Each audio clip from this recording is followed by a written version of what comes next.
Mungkin teman-teman ada yang belum tahu ya, apa itu inverter.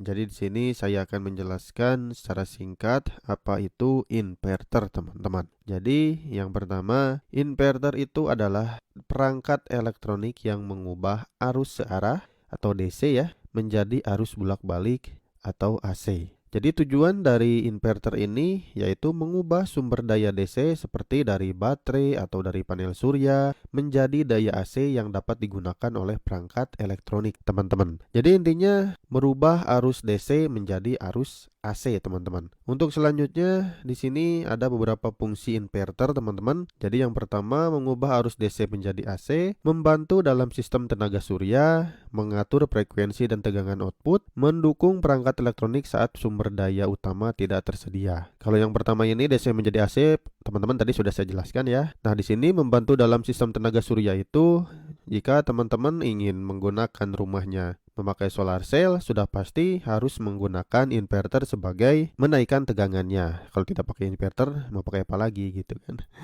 Untuk selanjutnya mengatur frekuensi dan tegangan output. Nah, untuk tegangan outputnya teman-teman di sini bisa atur sendiri ya. Pengalaman saya bisa diatur lewat baut di dalamnya ya. Jika tegangannya ketinggian atau kerendahan, teman-teman bisa putar aja diatur sampai ke tegangan yang standar. Di sini mendukung peralatan elektronik saat sumber daya utama tidak tersedia. Contohnya jika sumber PLN-nya hilang tegangan, teman-teman bisa menggunakan inverter yang tegangannya dari baterai dinaikkan jadi AC untuk mensuplai ke peralatan listrik yang lain kayak gitu, teman-teman. Untuk selanjutnya, jenis-jenis inverter itu ada beberapa jenis ya. Di sini sudah saya sebutkan dan sudah saya contohkan untuk bentuk-bentuknya. Ada inverter satu fasa, ada inverter 3 fasa, dan ada inverter standalone, ada inverter grid tie, dan inverter hybrid. Di sini saya akan jelaskan fungsi-fungsi dari masing-masing jenis inverter ini. Jadi yang pertama di sini ada inverter satu fasa. Jadi inverter satu fasa ini adalah inverter tipe yang menghasilkan tegangan AC satu fasa, sudah jelas. Yang selanjutnya umum digunakan untuk perangkat elektronik rumah tangga dan sistem tenaga surya skala kecil. Jadi yang satu fasa ini sering dipasang di instalasi rumah ya. Bagi teman-teman yang ingin menggunakan panel surya di rumahnya, silahkan menggunakan inverter ini. Karena di instalasi rumah tegangannya adalah satu fasa, teman-teman. Ya tergantung kontraknya. Ada yang 3 fasa dan 1 fasa, tetapi rata-rata yang 1 fasa. Untuk selanjutnya yang 3 fasa. Inverter 3 fasa ini adalah tipe inverter yang menghasilkan tegangan AC 3 fasa, sudah jelas. Yang digunakan dalam aplikasi industri, sistem tenaga surya skala besar, dan peralatan yang memerlukan tegangan 3 fasa. Nah, jadi rata-rata inverter 3 fasa ini dipasang di industri-industri ya yang membutuhkan tegangan 3 fasa. Untuk selanjutnya inverter standalone. Tipe inverter ini yang beroperasi secara independen, teman-teman. Jadi bekerja secara terpisah dari jaringan listrik, teman-teman. Jadi intinya sistem tenaga surya off-grid, backup daya darurat, dan perangkat yang memerlukan sumber daya mandiri saja, teman-teman. Untuk selanjutnya inverter grid tie. Tipe inverter ini yang terhubung langsung ke jaringan listrik, teman-teman. Jadi seperti on-grid juga ya. Jadi sistem tenaga surya on-grid dan aplikasi yang memerlukan sinkronisasi dengan jaringan listrik. Jadi harus sinkron dulu antara jaringan listrik dengan inverter ini, teman-teman.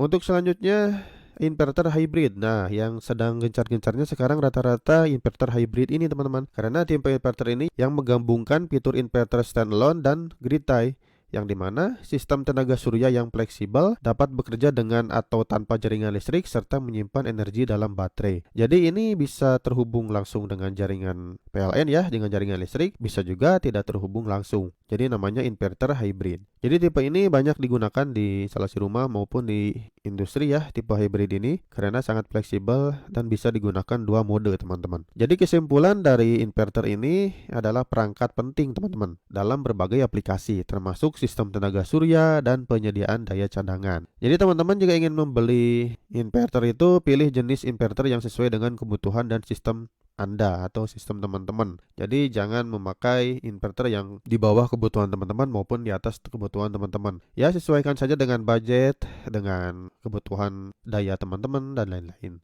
Terus pertimbangan faktor-faktor seperti kapasitas, efisiensi, dan fitur tambahan saat memilih inverter ya, seperti yang sudah barusan saya jelaskan. Teman-teman harus mempertimbangkan ketika membeli inverter itu dayanya, efisiensinya, dan budgetnya. Jika punya budget lebih, silakan pilih tipe tertinggi. Jika mempunyai budget yang kurang, silahkan sesuaikan dengan daya rumah teman-teman. Nah, jadi segitu teman-teman untuk dasar dari inverter. Nanti saya akan jelaskan bagaimana wiringnya, bagaimana pemasangannya. Sebenarnya untuk pemasangannya juga sudah saya share di video sebelumnya, yang inverter tipe yang terendah ya. Yang ya buat tutorial mah cukup lah. Silahkan disimak saja. Terima kasih, mudah-mudahan bermanfaat. Ditunggu untuk video saya yang selanjutnya.